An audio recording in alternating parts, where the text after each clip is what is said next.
Assalamualaikum warahmatullahi wabarakatuh. Waalaikumsalam warahmatullahi wabarakatuh. Ya, hari ini kita pertemuan mata kuliah ilmu negara. Untuk pertemuan kali ini, saya di sini mau memperkenalkan diri terlebih dahulu. Nama saya Nitania Angkasa SHMH, dan di sini mengampu mata kuliah ilmu negara pada konsentrasi hukum administrasi negara. Ya. Ya, untuk perkenalan lebih lanjutnya, saya mau tahu dulu ini mahasiswanya. Silakan pada mahasiswa untuk memperkenalkan diri terlebih dahulu. Dari yang sebelah sini. Perkenalkan, nama saya Yuda Sigarga. Ya, selanjutnya. Assalamualaikum warahmatullahi wabarakatuh. Selamat siang. Perkenalkan, nama saya Ahmad Hidu, mahasiswa Fakultas Hukum Universitas Muhammadiyah. Ya, yang belakangnya silakan. Perkenalkan, nama saya Wafi Nursalina Zahra dari Fakultas Hukum. Perkenalkan, nama saya Elisa Yolanda dari Fakultas Hukum. Ya. Perkenalkan diri, nama saya Abdi Nurul dari Fakultas Hukum. Ya. Perkenalkan, nama saya Victoria Gita Pramesti dari Fakultas Hukum. Ya, selanjutnya. Perkenalkan diri, nama saya Istiqlal Sari. Perkenalkan diri, nama Ahmad Edi. Ya, setelah perkenalan diri kita tadi saya katakan bahwa kita di sini mengampu di sini belajar hari ini mata kuliah tentang ilmu negara, yang pastinya kita berbicara tentang negara pada hari ini ya. Kita langsung kepada materi ya. Materi hari ini adalah ilmu negara, bisa kita lihat di depan. Ini materi tentang ilmu negara.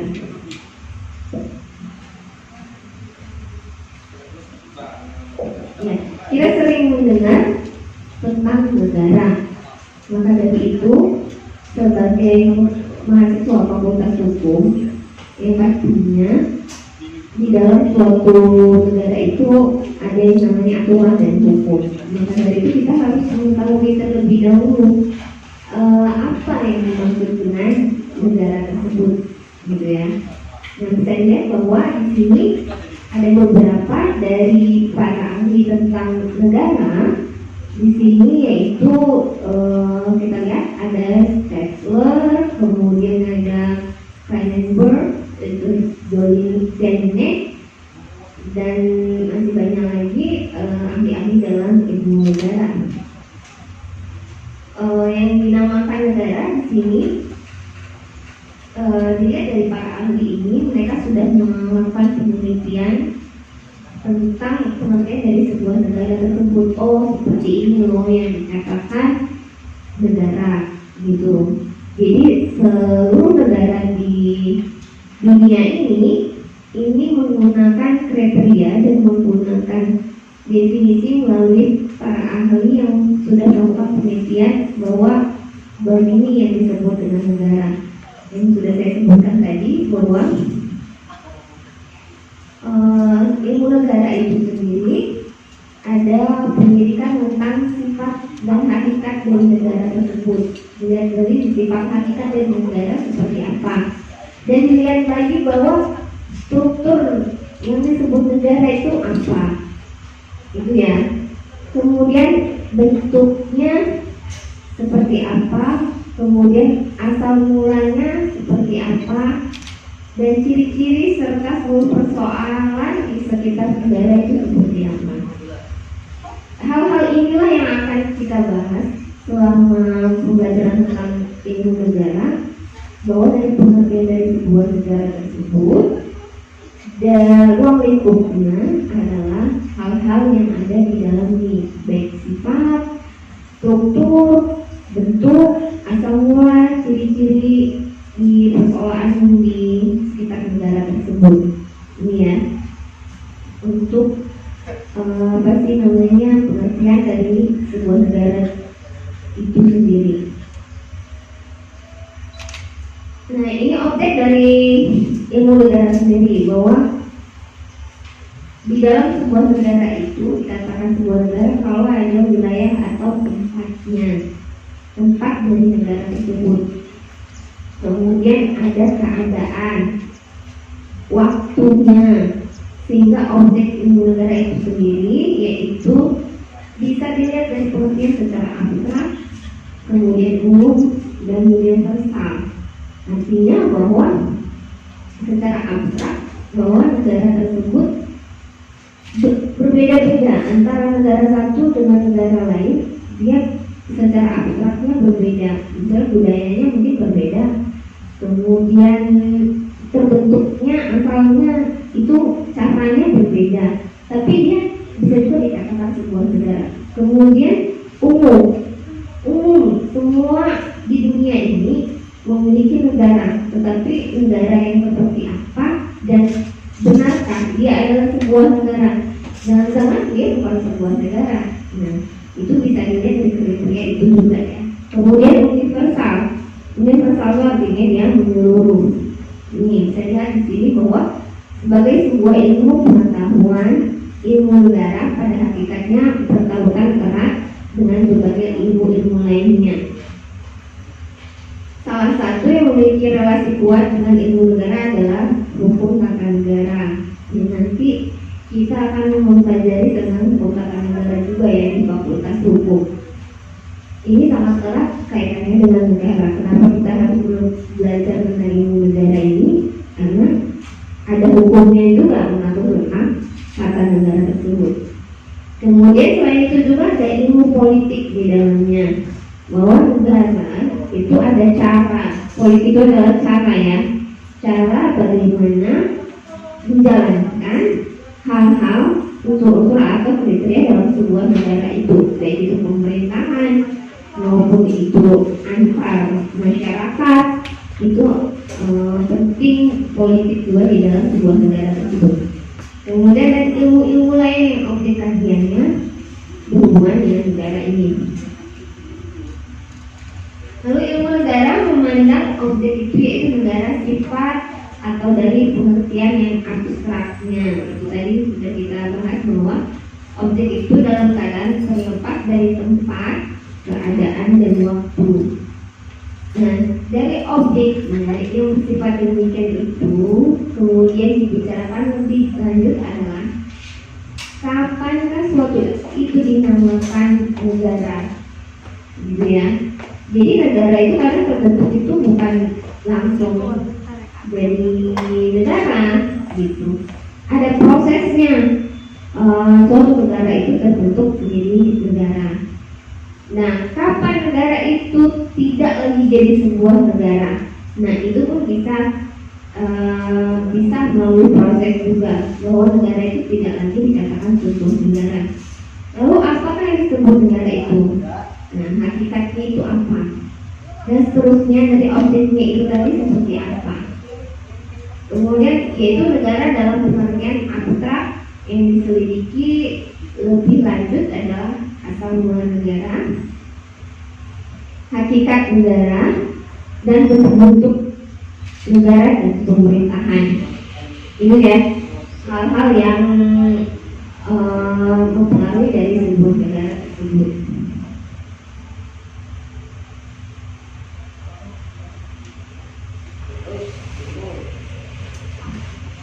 Kemudian ada ruang lingkup dari ilmu negara ini. Apa aja ruang lingkup dari ilmu negara itu? Nah, di sini ada ilmu negara dalam arti sempit dan ilmu negara dalam pengetahuan hukum, ya. Dalam arti sempit adalah state license card. Ini state license custom. Ini dalam arti sempit. Dalam arti luasnya state license card, yang artinya bahwa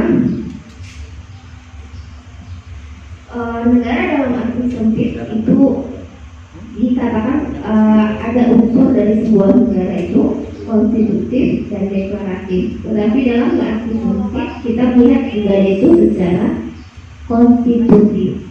Kemudian kalau dalam arti luas negara itu secara deklaratif, ada beberapa negara yang tidak memiliki unsur deklaratif, tapi bisa dikatakan sebuah negara. Dan negara juga bisa dikatakan memiliki unsur secara deklaratif dan konstitusi. Itu ya, ilmu pengetahuan hukum, bahwa negara itu mengenai tapi di dalam hal ini pendidikannya ditekankan pada segi hukum atau secara juridis, ya. Dan dalam arti sempit di sini dibagi lagi ya menjadi best band Stadtwissenschaft, kemudian secara teoritis itu Stadtwissenschaft, dan Individual Stadtwissenschaft. Ini negara-negara di dalam arti sempit, gitu ya. Yang pertama itu bahwa negara itu melukis hal unsur-unsur negara, aspek-aspek negara, dan belum disistematisasi. Kemudian ilmu kenegaraan ini dapat dikatakan melanjutkan kajian terhadap bahan-bahan yang dikumpulkan dan diidentifikasikan oleh Wissenschaft dan Stadtwissenschaft, mengadakan analisis dan memilih mana yang memiliki ciri-ciri hukum. Kemudian teori yang sebutkan sendiri yang memperhatikan ajaran-ajaran kenegaraan itu yang tercakup dalam praktis atau disebut juga dengan ilmu politik dan dalam arti yang lainnya. Nah, ini ada beberapa hal-hal yang dikatakan oleh para ahli yang di sini dalam Jelinek itu, bahwa Jelinek ini mengeluarkan teori tentang teori sifat hakikat negara, kemudian teori mengenai pembenaran kekuasaan negara, teori terjadinya negara, teori tipe negara menurut tujuannya, dan teori tipe negara menurut sejarahnya. Nah, ini ada juga dari Aldemet Kastler membahas mengenai teori kedaulatan. Di sini teori unsur-unsur negara, teori fungsi negara, teori bentuk negara dan pemerintahan, teori konstitusi, teori alat kelengkapan negara, teori perwakilan, teori sendi-sendi pemerintahan, dan teori kerjasama antar negara. Ya, ini hakikat dan permulaan bahwa negara itu dari teori-teori sehingga untuk akhirnya maka bisa dilihat bahwa negara itu seperti ini ya. Nah, ini teori materi saya tentang ilmu negara. Silakan bagi ada beberapa mungkin yang bisa ditanyakan terkait materi kita hari ini, silakan. Ya, silakan Agi. Izin bertanya terkait materi yang sudah Ibu sampaikan. Saya ingin bertanya mengenai apa hubungan antara hukum tata negara dan hukum administrasi negara, dan mengapa kedua hukum ini berkaitan erat dengan ilmu negara. Terima kasih. Ya, kaitan tentang hubungan antara hukum tata negara dengan hukum administrasi negara itu sangat erat karena mereka mempunyai objek yang sama dalam ilmu negara, yaitu berbicara tentang hakikat dan pelaksanaan dari negara itu sendiri ya. Sehingga teori-teori dalam pelaksanaan itu sama, gitu. Kemudian dari objek dari ilmu hukum tata negara dan ilmu hukum administrasi negara adalah negara sudah terikat pada tempat, keadaan, dan waktu yang sama, sehingga hukum administrasi negara dan hukum tata negara itu memiliki tempat, hakikat, dan keadaan yang sama di dalamnya, sehingga itu ada hubungannya antara kedua hal tersebut ya. Ya, ada lagi? Ya, silakan sih. Ibu, bagaimana sih konsep negara itu sendiri, Bu? Konsep dari sebuah negara itu sendiri ya. Kalau dilihat dari negara itu adalah organisasi ya, suatu perkumpulan negara tersebut itu. Kalau tidak ada orang yang berkumpul di situ, bagaimana bisa dikatakan itu sebuah negara? Nah, kemudian yang jelas kalau tempat berkumpul itu harus ada tempatnya. Nah, tempat itulah dikatakan daerah atau wilayahnya, sehingga orang yang berkumpul itu tadi tidak terpecah-pecah di suatu tempat, di tempat yang sama. Mereka bersama-sama bersatu di dalam tempat yang sama. Kemudian mereka mempunyai kekuasaan yang tertinggi, seperti itu ya.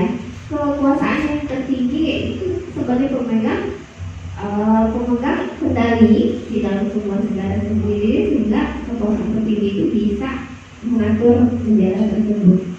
Ya.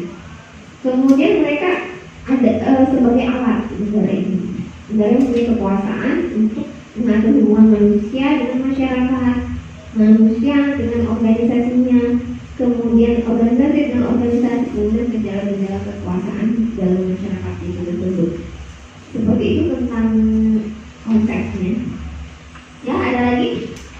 Ini bertanya itu terkait dengan materi kita ini kan membahas tentang ilmu negara, di mana ilmu negara itu kan kita membahas tentang negara. Ini saya tanyakan gimana fungsi negara secara umum. Fungsi negara secara umum ya. Iya. Kalau berbicara fungsi negara secara umum itu ada beberapa fungsi ya. Ada 4 fungsi, yaitu melaksanakan ketertiban dan keamanan. Pastinya bahwa ketertiban dan keamanan ini harus dilaksanakan di dalam sebuah negara itu, dan harus ada orang yang mengenal kendali terhadap ketertiban dan keamanan di dalam negara tersebut. Itu fungsinya. Kemudian lagi fungsi selanjutnya adalah kemakmuran dan kesejahteraan. Nantinya mengapa mereka memilih berorganisasi di dalam negara ini, karena mereka berharap mendapatkan kesejahteraan di negara tersebut, gitu ya. Kemudian lagi ada fungsi keamanan serta menegakkan keadilan di dalam negara tersebut. Harus ada keamanan yang mereka merasa dilindungi keamanannya, kemudian ada keadilan yang mereka bisa mendapatkan keadilan itu. Di mana mereka bisa mendapatkan keadilan itu ada tempatnya, gitu ya. Itu fungsi dari negara. Ya, ada lagi? Ya? Izin bertanya, nama saya Wadi Nugroho. Di sini saya pernah mendengar bahwa ilmu negara itu bisa disebut ilmu abstrak. Nah, yang saya tanyakan di sini, mengapa ilmu negara disebut pengetahuan yang abstrak? Terima kasih. Ilmu negara di apa? Bukan dan abstrak ya. Ya, tadi sudah kita bahas bahwa negara itu hakikatnya itu masuk dalam keadaan suatu tempat, kemudian suatu keadaan, kemudian waktunya, sehingga munculnya negara-negara tersebut itu sah-sah saja gitu, dengan suatu yang tidak konkret atau tidak pasti, bahwa ada yang berasal dari kalau secara teori itu pemberian Tuhan, gitu ya. Kemudian lagi ada negara yang berasal dari mereka melaksanakan perjanjian, hukum kontrak, bahwa mereka organisasi yang di dalam itu sama-sama atau masyarakat bersama-sama berjanji dan sepakat untuk bahwa organisasi ini kita bentuk sebuah negara. Ada yang seperti itu. Ada teori-teori seperti itu. Kemudian ada juga teori di sini bahwa teori kedaulatan dan teori mereka membuat sebuah bentuk seperti kerajaan, kemudian mereka membuat seperti republik, dan itu tuh terserah muncul dari keadaan kemudian tempatnya masing-masing. Jadi nggak harus sama antara negara satu dengan negara lain, itu sama prosesnya, berbeda pun tidak masalah caranya seperti apa, gitu ya.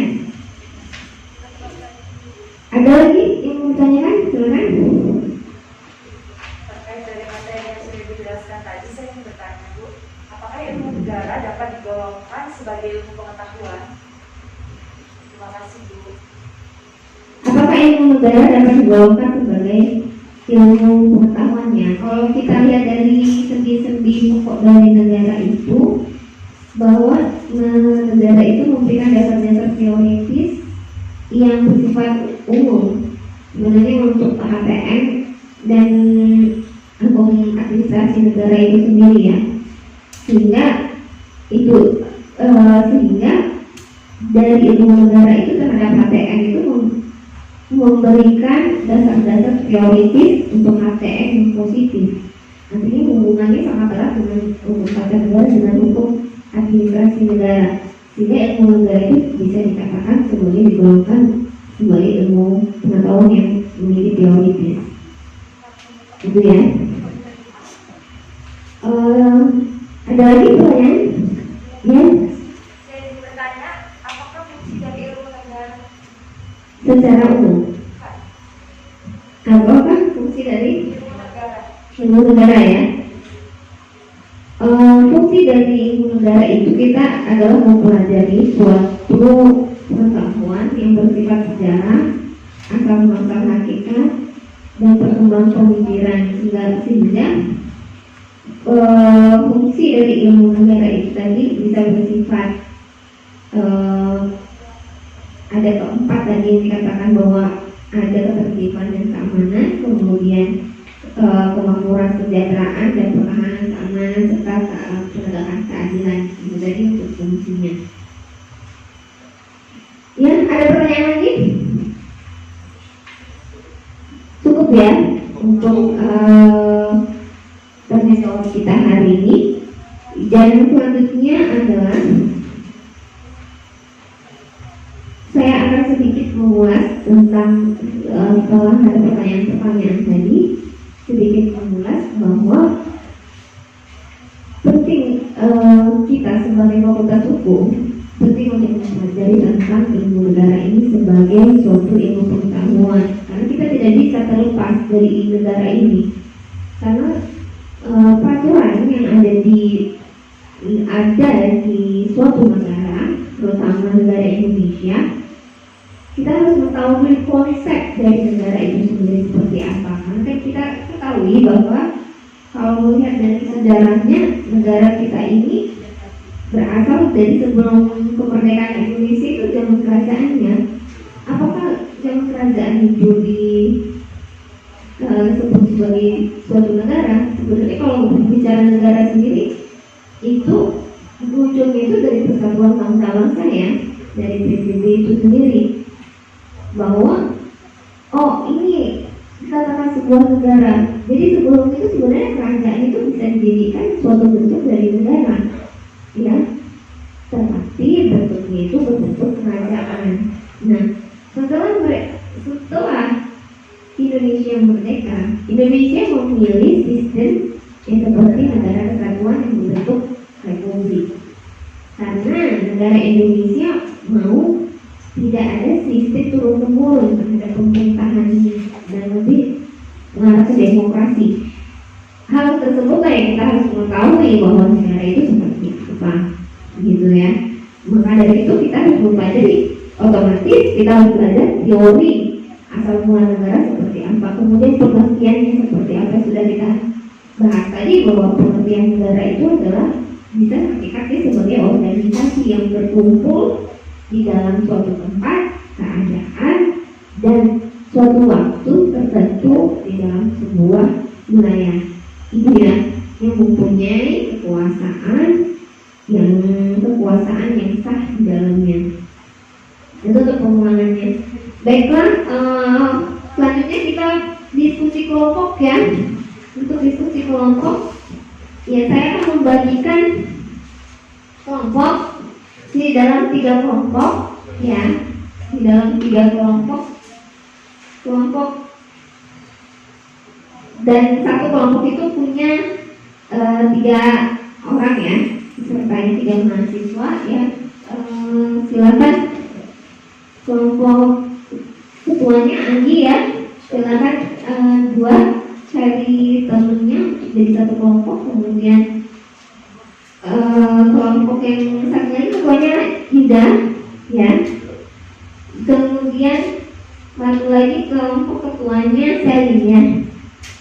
Baiklah, saya akan membagikan apa? Ini soal untuk 3 kelompok tua-tuanya ya.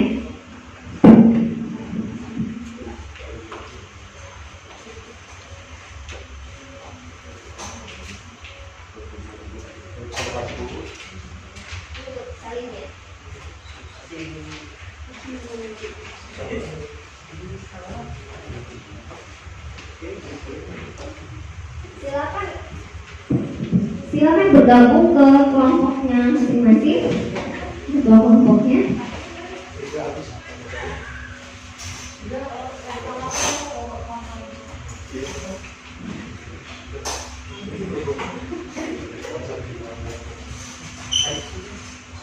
Ya, silakan bergabung dengan kelompoknya masing-masing. Saya beri waktu 5 menit untuk berdiskusi terkait dengan ini, dengan apa yang saya bagi itu ya. Nah, silakan setelah itu ketua kelompoknya silakan mempresentasikan. Oke? Jadi 5 menit ya untuk berdiskusi. Setelah itu kita lanjutkan ke presentasi ya.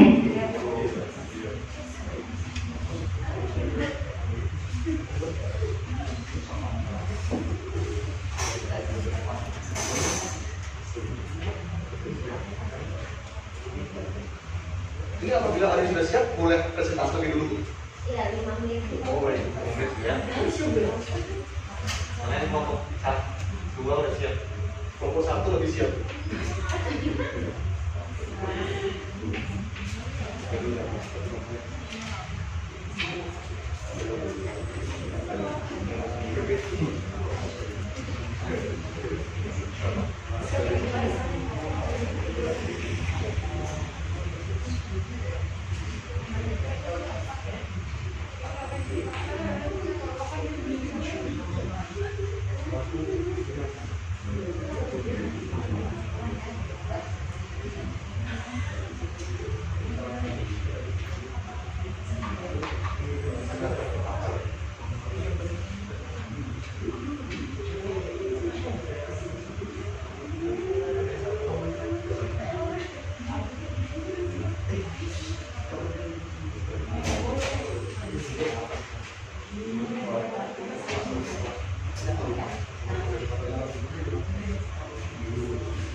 Ya, cukup ya.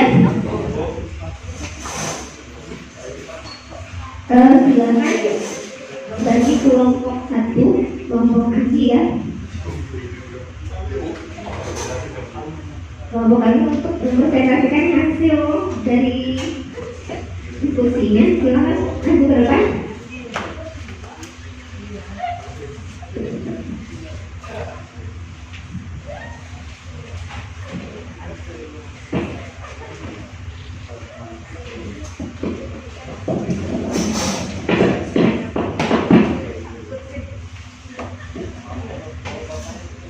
Baik, Assalamualaikum warahmatullahi wabarakatuh. Waalaikumsalam warahmatullahi wabarakatuh. Perkenalkan, nama saya Anggal Fido. Saya mewakili dari kelompok 1 yang akan mempresentasikan hasil dari diskusi kami mengenai materi ilmu negara. Mungkin tadi sudah Ibu Nita sampaikan bahwasanya ilmu negara adalah ilmu yang mempelajari pengertian pokok dan sendi pokok negara pada umumnya. Jadi Bu Nita tadi sudah menyampaikan bahwasanya negara itu tidak secara instan terjadi, melalui proses yang panjang sehingga terbentuknya sebuah negara. Nah, jadi dalam ilmu negara ini ada beberapa hal yang dibahas atau mencakup beberapa hal serupa dalam negara-negara yang ada atau pernah ada. Misalnya tentang terjadinya atau terbentuknya sebuah negara, itu relevan dengan pengertian dari ilmu negara itu sendiri. Misalnya contoh seperti negara itu terbentuk melalui pemisahan. Ya, contoh seperti Timur dia terbentuk itu melalui pemisahan dari Indonesia. Lalu ada juga penaklukan, yaitu terjadinya perang sehingga siapa yang menang itu berhak menguasai wilayah tersebut. Lalu ada dari pemecahan juga, pemekaran, lalu ada dari perjuangan juga, dan ada bentuk negara itu yang namanya persemakmuran. Nah, jadi negara persemakmuran ini adalah negara yang kemerdekaannya itu diberikan atau beraliansi dengan negara yang sepakat persemakmuran dengan negara tersebut. Jadi negara itu nanti ada benefitnya, dia meminta sesuatu segala macam itu disepakati, tetapi dari persemakmuran tersebut negaranya mengambil sikap apa, dan negara itu berhak untuk atau wajib untuk mengikutinya. Lalu ada tujuan dan fungsi dari negara, tadi sudah disebutkan oleh Ibu Nita Yarkalsa, contohnya seperti mengendalikan alatnya atau penetapan negara. Ya, dan negara itu hakikatnya ingin ke arah kemana, di dalam maupun di luar, mengambil sikap seperti apa. Lalu ada perkembangan negara, yaitu contohnya dari segi atau faktor ekonomi, wilayah, peradaban dan teknologi. Tentunya negara itu semakin berjalannya waktu itu dinamis, terus berubah mengikuti perkembangan zaman. Lalu yang kelima itu ada bentuk negara. Tadi secara keseluruhan mungkin kita cukup familiar dengan negara itu terbagi di dua, ada negara kesatuan, negara yang berhak mengatur wilayah sendiri, lalu ada negara federasi, yaitu negara yang bersama-sama beraliansi untuk menentukan sikap kesatuan bersama negara federal lainnya. Lalu yang ketiga saya membahas mengenai manfaat mempelajari ilmu negara. Jadi dengan mempelajari ilmu negara, kita telah membuka gerbang ilmu ke negara lainnya, seperti hukum administrasi negara dan hukum tata negara. Nah, secara keseluruhan dua faktor ini penting dalam menegakkan suatu negara. Contoh hal itu mungkin sederhananya dapat kita konotasikan sebagai kebijakannya. Nah, kalau hukum tata negara ini dapat kita analogikan sebagai lembaganya. Nah, jadi khusus negara kita ini itu menganut sistem trias politika, yaitu yang disebutkan oleh Montesquieu, seorang filosof dari Prancis, yaitu pembagian kekuasaan. Ada eksekutif, ada yudikatif, dan ada legislatif. Nah, legislatif ini adalah si pembuat undang-undangnya atau peraturannya. Nah, eksekutif ini adalah lembaga yang menjalankan peraturan tersebut. Lalu yudikatif adalah negara, lembaga yang menegakkan peraturan tersebut. Nah, lalu tadi yang seperti saya bahas, negara itu tidak secara instan terbentuk melalui proses yang jangka panjang. Jadi terbentuknya sebuah negara itu dibagi menjadi dua. Yang pertama itu ada de facto, adalah sebuah negara terdiri dari wilayah, rakyat, dan pemerintah yang berdaulat. Lalu secara de jure, yaitu pengakuan secara legal atau hukum tertulis oleh negara lain atau dunia. Mungkin kurang lebih seperti itu hasil presentasi dari kelompok kami, kelompok 1. Apabila ada salah kata, saya mohon maaf. Saya akhiri. Wassalamualaikum warahmatullahi wabarakatuh. Ya, silakan kelompok 2, Yuda.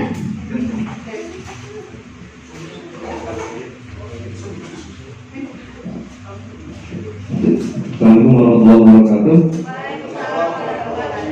Terima kasih waktunya Bu telah memberikan saya sebagai ketua kelompok 2. Di sini kan saya menjelaskan terkait dengan ilmu negara itu tadi. Di mana di sini tadi sudah dijelaskan oleh Bu Nita dan rekan saya Adi Alvito yang sudah banyak dijelaskan terkait dengan ilmu negara. Di sini saya mungkin ingin menambahkan sedikit Bu terkait dengan ilmu negara itu sendiri. Yang dimana mempelajari pengertian pokok-pokok dan seni pokok negara pada umumnya. Yang dimana ilmu negara itu mencakup tadi tujuan negara, banyak negara, tujuan fungsi negara sudah dijelaskan oleh Bung Anggi, yaitu perkembangan negara maupun bentuk dan sebagainya. Gitu. Ilmu negara sendiri itu tidak kita bisa pungkiri bahwasanya berkaitan dengan ilmu lainnya, seperti ilmu negara dengan ilmu politik, yang dimana ilmu politik adalah semacam sosiologi dari pada negara. Ilmu negara dan KTN itu memiliki karakter yuridis daripada negara, sedangkan ilmu politik menjadi bagiannya yang ada di sekitar kakak itu sendiri. Jadi ilmu politik itu sangat berkaitan erat dengan ilmu negara maupun ilmu HTN seperti itu. Dan hubungan ilmu negara dengan ilmu HTN, yaitu ilmu negara merupakan ilmu pengetahuan yang memiliki pengertian pokok dan sendi-sendi pokok negara, dapat memberikan dasar-dasar teoritis yang bersifat umum untuk ilmu hukum administrasi negara. Gitu. Di ilmu negara sendiri mempunyai fungsi yang dimana tadi sudah dijelaskan. Yang pertama ada fungsi secara umum, yaitu melaksanakan ketertiban, fungsi kemakmuran dan kesejahteraan, fungsi keadilan dan fungsi pertahanan. Yang dimana fungsi ketertiban di negara tersebut harus adanya pengaturan yang kompleks begitu agar di suatu negara masyarakat maupun komponen-komponen negara berjalan dengan lancar seperti itu. Dan kemakmuran maupun kesejahteraan, yang dimana di negara itu harus dijamin masyarakatnya adanya kemakmuran dan kesejahteraan, dan pasti di dalam kesejahteraan dan kemakmuran ada pula dengan fungsi keadilan dan pertahanan, yang dimana di setiap negara pastinya memiliki terkait dengan komponen pertahanan, yang dimana kita mempunyai angkatan darat, angkatan laut, dan angkatan udara seperti itu. Dan keadilan di Indonesia itu sudah jelas diatur di dalam undang-undang dan banyak jelas seperti itu. Mungkin itu saja yang dapat saya jelaskan Bu terkait dengan ilmu negara. Terima kasih. Wassalamualaikum warahmatullahi wabarakatuh. Waalaikumsalam warahmatullahi wabarakatuh. Ya, silakan kelompok yang selanjutnya.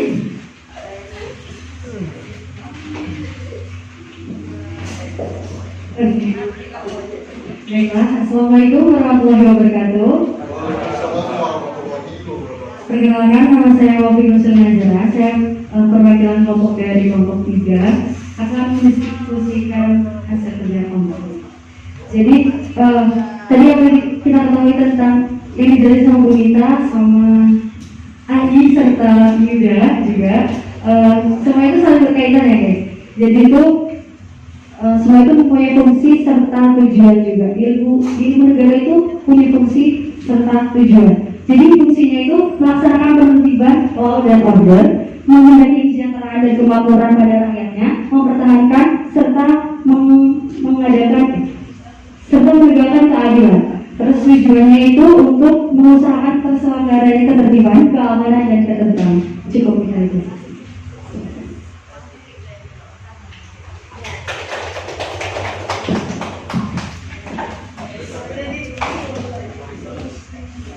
Ya, itu tadi ya untuk presentasi kita hari ini. Kemudian untuk presentasi dari materi ilmu negara kita hari ini. Maka dari tema materi kita ilmu negara kita hari ini, dan kita lanjut di pertemuan yang berikutnya tentang teori dan kekuasaan dari negara. Materi yang berikutnya, dan cukup untuk hari ini, dan saya akhiri. Assalamualaikum warahmatullahi wabarakatuh. Waalaikumsalam warahmatullahi wabarakatuh. Terima kasih Bu.